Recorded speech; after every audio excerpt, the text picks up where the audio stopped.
Hi everyone, welcome to another episode in our Great Composer series.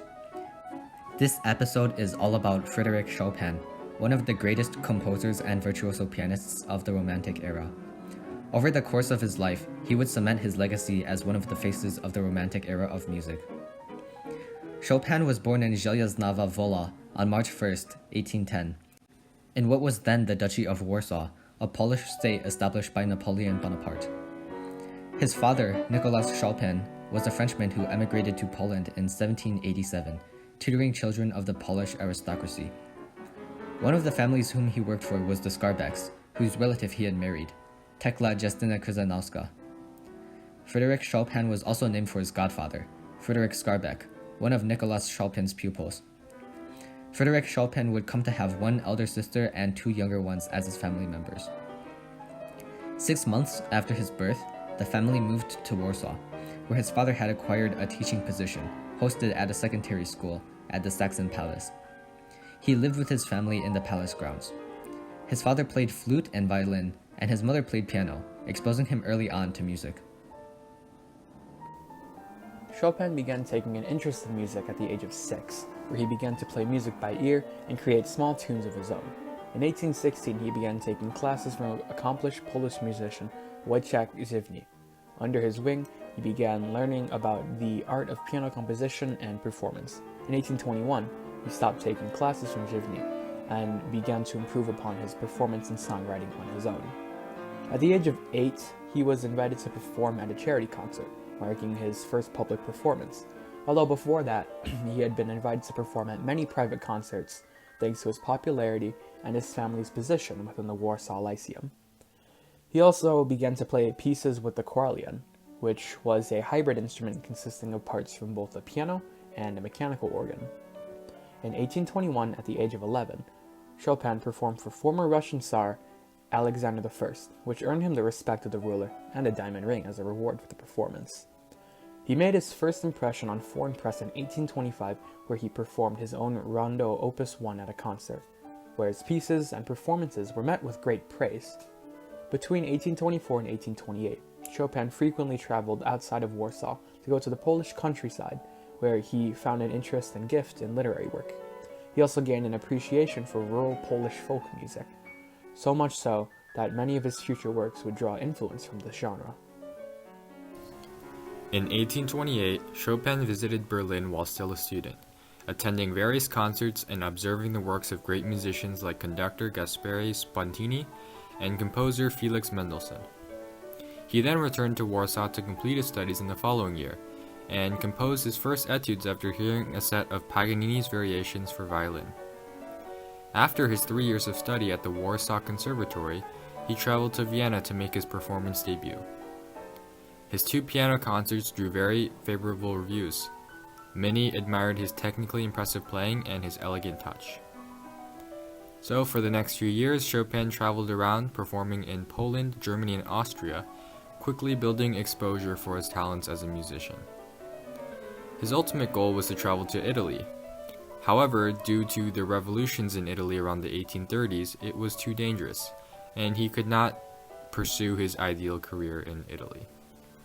So instead, he had to settle for Paris, France, which is where he would live for the next few years.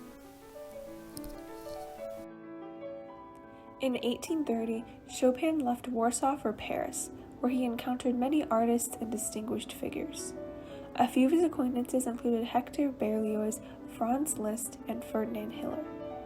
In December of 1831, Chopin received his first major endorsement when Robert Schumann reviewed his Opus 2 variations and declared Chopin a genius.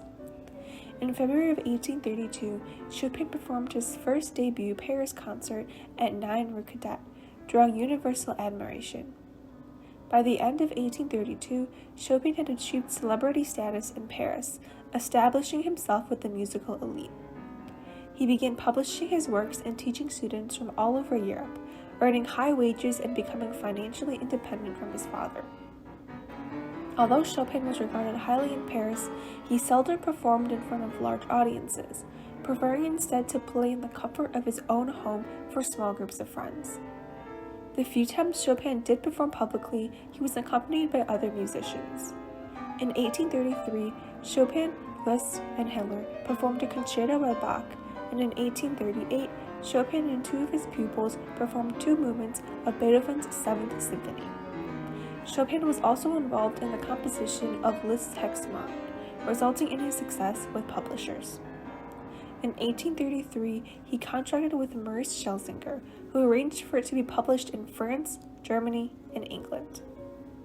In 1835, Chopin started traveling across Europe, first going to Carlsbad to see his parents, then to Warsaw to visit friends. Later that year, he arrived in Leipzig before traveling in 1836 to Marienbad and Dresden. Starting in 1842, Chopin began to show signs of illness. His illness forced him to not participate in performances, and his health began to deteriorate more and more. He also began to compose less works as he became ill. He only produced a few pieces every year in the 1840s. George Sand, his lover, slowly became more like a nurse for him. Chopin became so weak that Sand grew impatient with him, describing him as a child and as a sufferer. In 1847, they ended their relationship. His popularity slowly started to decrease, and he also had financial struggles. On November 16, 1848, he performed in his final concert, which was in London. He played for Polish refugees, but most of them were not actually interested in his piano playing. By this point, the performance was physically draining for Chopin. He was seriously ill, weighing less than 100 pounds. In 1849, Chopin was aware that his health was deteriorating, so he asked his sister to stay with him. His sister and a handful of his friends stayed with him. His friends played music for him in his final days, and on October 17th, he died at the age of 39. The actual cause of his death is not certain, with the most likely cause of death being tuberculosis. It is also possible, however, that he died of cystic fibrosis or cirrhosis. Chopin's funeral was held at the Church of the Madeleine in Paris with thousands of attendees. Mozart's Requiem was sung at the funeral, and two of Chopin's own preludes were played at his funeral as well. Nearly 200 years later, Chopin remains a hallmark in the world of classical music. To this day, the International Chopin Piano Competition, hosted in Warsaw, Poland, continues to honor his legacy. Winners such as Martha Argerich are heralded as some of the most prestigious virtuosos of their generation. Additionally, almost all piano repertoire features a piece by Chopin, and many competitions hold similar requirements. But Chopin isn't only renowned among pianists and musicians. Even in the modern world, his pieces are interlaced with pop culture.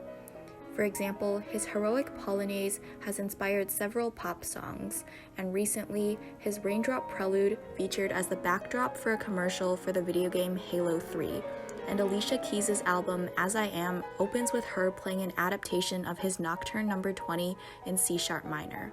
His pieces have also been integrated into movies. In general, Chopin's signature style continues to evoke feelings of nostalgia today. His pieces have been ingrained into our way of life, and there they will remain. Thank you all for watching this video. This video was produced by 88 Keys to Cure, a nonprofit organization dedicated to bettering the lives of others through music. If you like this video, please leave a like and subscribe for more content like this in the future. We put out music videos, comedic shorts, and more informational projects like these. We hope this video helped you.